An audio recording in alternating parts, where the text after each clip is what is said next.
Baik, bismillahirrahmanirrahim. Assalamualaikum warahmatullahi wabarakatuh. Alhamdulillah teman-teman sekalian yang insya Allah dirahmati Allah Subhanahu Wa Taala.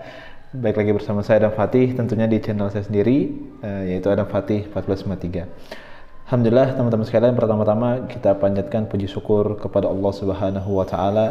Tak lupa juga salawat serta salam kita haturkan kepada baginda Nabi besar Muhammad Sallallahu Alaihi Wasallam. Alhamdulillah teman-teman sekalian, mungkin beberapa saat hari lagi ya kita akan menuju pada 10 Dzulhijjah. Yang kita ketahui bersama pada hari ini mungkin ada beberapa perbedaan di antara negara gitu kan ya. Ada yang tanggal 9, ada juga tanggal 10 kayak gitu ya. Ya, tanggal 10 Juli maksud saya gitu. Ya, mudah-mudahan itu nggak jadi masalah buat kita untuk selalu senantiasa berukhuwah ataupun bersaudara satu sama lain tanpa harus ada yang mencela satu sama lain. Dan tapi saya menitik beratkan adalah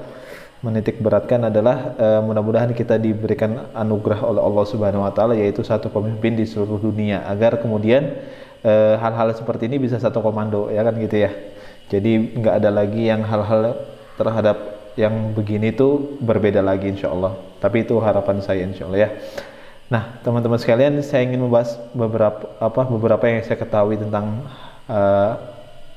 Idul Adha ini, yang kita mungkin ketahui bersama bahwa ini kan Idul Adha kan itu mungkin terinspirasi daripada kisahnya Nabi Ibrahim dan Nabi Ismail alaihissalam kan gitu ya. Sebenarnya saya nggak ingin mungkin menjelaskan sejarahnya bagaimana secara detail tentang bagaimana Nabi Ismail itu dan bagaimana Nabi Ibrahim ketika mimpi mendapatkan wahyu untuk menyembelih anaknya gitu ya. Nggak secara spesifik seperti itu, tapi saya ingin mengambil hikmahnya daripada kisah ini. Hikmahnya apa? Ya, ini Masya Allah nih.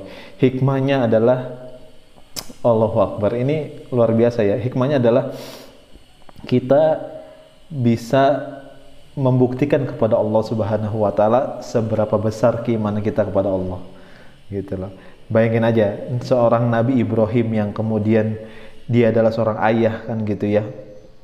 Dia mendapatkan mimpi ini padahal hanya sebuah mimpi, yang dimana dalam mimpi itu Allah Subhanahu Wa Taala memerintahkan kepada Nabi Ismail anaknya untuk disembelih. Ini kalau seorang mungkin orang yang biasa aja mungkin ini nggak akan rela kan gitu ya, kan ini anaknya gitu kan ya.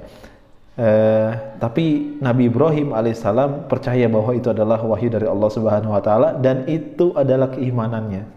Akhirnya Nabi Ismail alaihissalam itu dieksekusi, tapi Allah takdirkan Nabi Ismail itu ditukar dengan domba atau kambing gitu kan ya. Bukan secara mungkin tapi ada hikmah di situ teman-teman sekalian. Yang mungkin ini perbedaan dengan kita yang sudah muslim dari lahir ataupun yang mu'alaf gitu ya. Dan juga orang-orang yang di luar Islam atau non muslim. Perbedaannya apa? Kalau seandainya hal ini dihadapkan dengan misalnya orang-orang non muslim gitu kan ya, mungkin keimanan mereka masih banyak mikir kan gitu ya. Ya walaupun mereka belum beriman sih, tapi poinnya adalah orang Islam itu kalau sudah dia mendapatkan Allah gitu kan ya, mendapatkan Tuhan yang benar kan gitu ya. Makanya Tuhan yang benar dengan cara apa? Metode berpikir seperti Nabi Ibrahim misalnya. Nabi Ibrahim itu nggak sembarangan ketika menuhankan Allah. Nabi Ibrahim juga berpikir terlebih dahulu kan gitu ya.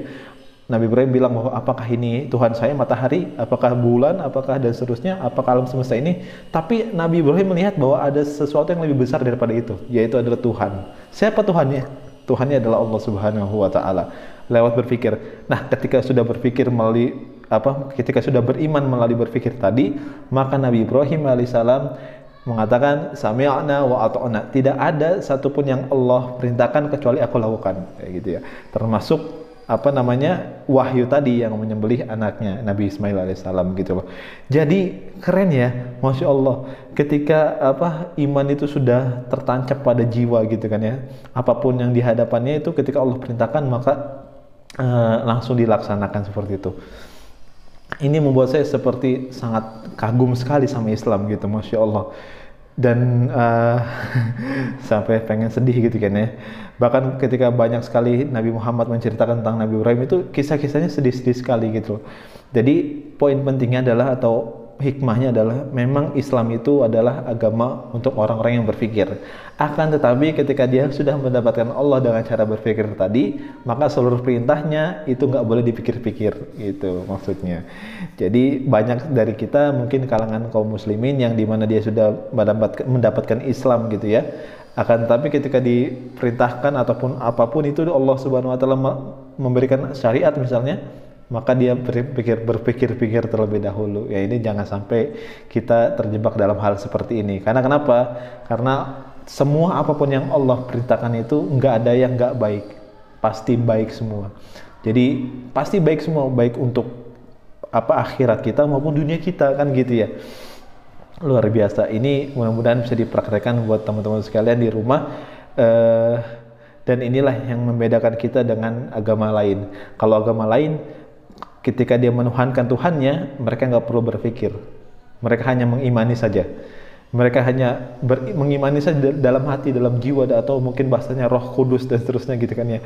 Mereka hanya begitu. Tapi enggak Islam. Islam enggak. Ketika sudah dapat Allah melalui berpikir tadi, maka kamu perintahnya jangan kamu pikir-pikir. Tapi kalau seandainya misalnya agama lain ataupun agama sayang dulu gitu kan ya, ketika sudah dapat perintahnya itu bisa diubah-ubah kan gitu ya. Misalnya Natal, harusnya kan nggak ada Natal kan gitu ya, dirubah-rubah dan seterusnya. Nah, ini kan nggak sesuatu yang beda daripada agama kita gitu kan ya. Nah, ini yang spesial daripada Islam itu kan ya. Jadi seolah-olah kayak seperti saya sering jelaskan gitu kan ya. Saya sering jelaskan dokter dengan pasien. Kalau layaknya seorang pasien, dia nggak akan pernah tanya kenapa dia harus minum obat kan gitu ya. Tapi dia akan tanya kenapa saya percaya sama dokter itu. Nah kalau sudah percaya sama dokter itu, maka yang terjadi adalah setiap apapun resep yang dokter itu kasih, dia pasti akan minum. Dan nggak mungkin dia lawan kan gitu ya. Kenapa dia nggak mau ngelawan atas perintah dokter tadi resepnya? Karena dia adalah pasien, dia nggak tahu tentang obat itu. Yang paling tahu tentang obat itu adalah dokter itu sendiri ya. Jadi gitu, setiap apapun yang Allah perintahkan kepada kita, Allah yang lebih tahu baiknya untuk kita kan gitu ya.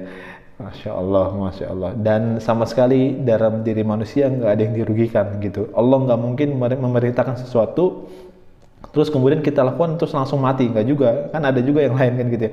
Mungkin ada juga yang langsung yang mungkin hikmahnya meninggal tapi itu syahid kan, Allah balas gitu kan ya. Masya Allah. Jadi ya membuat saya kagum ya itu ya. Jadi Masya Allah, mudah-mudahan di Idul Adha ini kita senantiasa diberikan oleh Allah Subhanahu wa taala kemudahan untuk selalu beribadah. Dan saya pribadi mengingatkan buat teman-teman semua yang nonton video ini, jangan lupa untuk tanggal 9 Dzulhijjah minimal itu harus puasa, karena itu hikmahnya adalah Nabi Muhammad menjanjikan bahwa Allah akan mengampuni dosa kita selama 2 tahun seperti itu.